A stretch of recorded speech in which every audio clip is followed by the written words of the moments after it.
یہ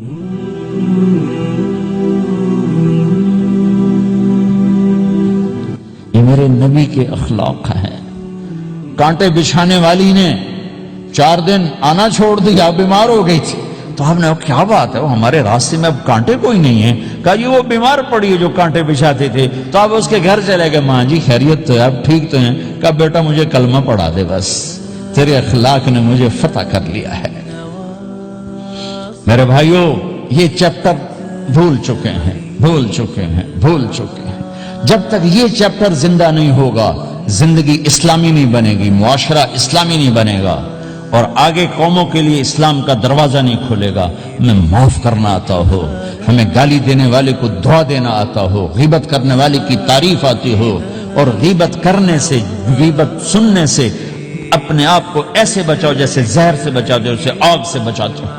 ایک دوسرے کو نفرت کا بول نہ بولو، ورنہ ساری زندگی تباہ و برباد ہو جائے گی۔ میرے رب کی قسم، میرے نبی نے کہا ایک زبان کا بول انسان بولتا ہے اور جہنم کی گہرائیوں میں گر جاتا ہے، اور ایک زبان کا بول انسان بولتا ہے اور جنت کے درجات پر چڑھ جاتا ہے۔ اور ایک صحابی ہیں ابو دجانہ۔ کون ابو دجانہ؟ السابقون الاولون من المہاجرین والانصار، اس میں پہلی صف کے صحابہ۔ کون ابو دجانہ؟ جب آپ حج پر گئے تو اپنی جگہ مدینے کا امیر ابو دجانہ کو بنایا۔ ابو دجانہ حج میں شریک نہیں ہوئے، کہ آپ نے اپنی جگہ ان کو اپنا نائب بنا کے وہاں کھڑا فرمایا، ابو دجانہ میری جگہ پر مدینے کا امیر ہے۔ یہ وہ ابو دجانہ ہیں۔ کون ابو دجانہ؟ جو جنگ بدر سے لے کر آخری حج تک ہر سفر میں شریک ہیں۔ ان کی ایک بات میں بتانا چاہتا ہوں، پہلے تھوڑی سی ان کی ہسٹری بتانا چاہتا ہوں۔ کون ابو دجانہ؟ احد کی جنگ میں آپ نے تلوار اٹھائی، کہ اس تلوار کو کون لے گا؟ کئی صحابہ کھڑے ہو گئے۔ آپ نے کہا اس تلوار کا حق کون ادا کرے گا؟ سارے بیٹھ گئے، 3 آدمی کھڑے رہے، ایک زبیر بن عوام، ایک عمر بن خطاب، ایک ابو دجانہ۔ ان کا نام ہے سماک بن خرشنہ، سماک بن خرشنہ ان کا نام ابو دجانہ سے مشہور ہے۔ تو آپ نے تلوار نہ عمر کو دی، نہ زبیر کو دی، ابو دجانہ کو دی تھی۔ تو عمر رضی اللہ عنہ نے تو محسوس نہیں کیا، حضرت زبیر نے محسوس کیا کہ اس کو کیوں دی، مجھے کیوں نہیں دی؟ میں مہاجرین میں سے ہوں، میں پھوپھی کا بیٹا ہوں، میں اس سے دلیری میں کم نہیں ہوں۔ بلکہ حضرت زبیر کی دلیری کی تو دھاک تھی، جدھر سلوار چلتی تھی کاٹتی چلی جاتی تھی۔ کہنے کہ میں دیکھوں گا یہ کیا کرتا ہے۔ تو ابو دجانہ کے پیچھے پیچھے زبیر ہو لیے۔ تو ابو دجانہ نے جو حملہ کیا تو 3000 کا لشکر تھا، اس کو چیر کے پار نکل کے، پورے لشکر کو کاٹ کے پار نکل کے۔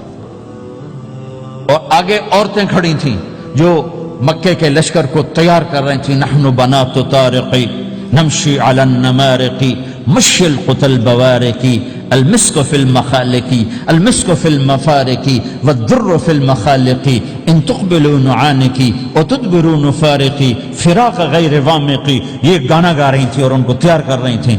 تو جب ابو دجانہ کی تلوار نظر آئی تو سب بھاگی، ہندا پکڑی گئی۔ تو آپ نے یوں اپنی تلوار ہندا کے سر پر رکھی، انہوں نے چیخ ماری، تلوار ہٹا لی۔ تو زبیر پیچھے کہ کیا کیا ہے؟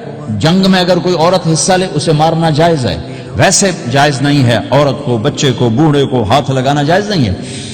تو انہوں نے کہا تلوار کیوں نہیں چلائی؟ کہا میرے محبوب کی تلوار ہے، عورت کے خون سے رنگین کر کے اس کی شان نہیں گھٹانا چاہتی، یہ میرے نبی کی تلوار۔ پھر واپس ہوئے، پھر اٹیک کیا اور پھر مجمع کو چیر دیا۔ سامنے ایک آدمی آ رہا تھا ہاتھی کی طرح، اتنا لمبا موٹا تازہ۔ تو زبیر کہنے لگے میرے جی میں آیا کبھی اس کی ٹکر ہونا، پھر میں دیکھوں ابو دجانہ کیا چیز ہے۔ تو اللہ کا کرنا ایسا ہوا، ابو دجانہ دونوں آمنے سامنے ہو گئے۔ تو وہ ایسے شاہ سوار تھے کہ دونوں طرف کے لشکر ذرا تھم گئے اور وہ دونوں بھڑ گئے۔ ابو دجانہ کے اپنے جوہر، اس پہلوان کے اپنے جوہر، غبار اٹھا، مٹی اٹھی، اور اس کی اپنی طاقت، ان کی اپنی طاقت، انہوں نے ابو دجانہ کو اس نے زخمی کر دیا۔ ابو دجانہ نے جو جوش میں آ کے ماری تلوار، اس کو لگی یہاں، تو اتنی طاقت سے لگی کہ اس کے نیچے اتر کر 2 ٹکڑوں میں تقسیم کر دی۔ ماری تو ایک حصہ ادھر، ایک حصہ۔ پھر یوں دیکھا اور اپنے چہرے سے لوہے کی ٹوپی اتاری، کما ترا انا ابو دجانہ، کیا دیکھ رہے ہو، میں ہوں ابو دجانہ، تلوار صحیح لی ہے میں نے، غلط نہیں لی، یہ ابو دجانہ ہیں۔ اور جب شکست ہو گئی احد کی جنگ میں، اور پھر 10-12 آدمی نے آپ کو گھیرے میں لیا ہوا تھا، ان میں ایک ابو بکر تھے، عمر تھے، علی تھے، طلحہ تھے، زبیر تھے، سعد بن ابی وقاص تھے، اور سہل بن حنیف تھے، عبادہ قتادہ بن نعمان تھے، اور ابو دجانہ تھے رضی اللہ تعالی عنہم، ان میں سے ایک ابو دجانہ بھی تھے۔ اور یمامہ کی جنگ میں ابو دجانہ شہید ہوئے، یمامہ کی جنگ میں شہید ہوئے۔ یہ ابو دجانہ کی تھوڑی سی سیرت آپ کے سامنے آئی ہے۔ اس کے بعد اب آپ ان کے قول کو سنو تاکہ اس کا وزن آپ کے سامنے آئے۔ یہ بدر کے شریک ہیں، اللہ کے نبی نے کہا بدر کا صحابی جو مرضی کرے بخشا گیا۔ یہ صلح حدیبیہ کے شریک ہیں، اللہ نے قرآن میں کہا لقد رضی اللہ، میں ان سے راضی ہو گیا۔ یہ صحابی ہیں، اللہ نے کہا کلا وعد اللہ الحسنى، اے میرا نبی تیرے ہر صحابی کے لیے جنت کا وعدہ ہے۔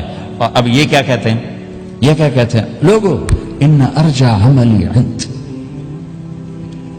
لوگو میرے پاس ابو دجانہ، میرے پاس بخشش کا سب سے بڑا عمل جانتے ہو کیا ہے؟ بدر نہیں، احد نہیں، حدیبیہ نہیں، خندق نہیں، خیبر نہیں، فتح مکہ نہیں، آخری حج نہیں، کیا ہے؟ کیا ہے لوگو؟ ان ارجع عملی عندی، میرے پاس آخرت میں بخشش کا سب سے بڑا عمل بس ایک ہے کہ ما آذیت احدا بلسانی، میں نے اپنی زبان سے کبھی کسی کو دکھ نہیں پہنچایا۔ ولا اجد فی قلبی غلا لاحد، اور میرے دل میں کسی کے لیے بغض کوئی نہیں ہے، بس یہ میری بخشش کا عمل ہے۔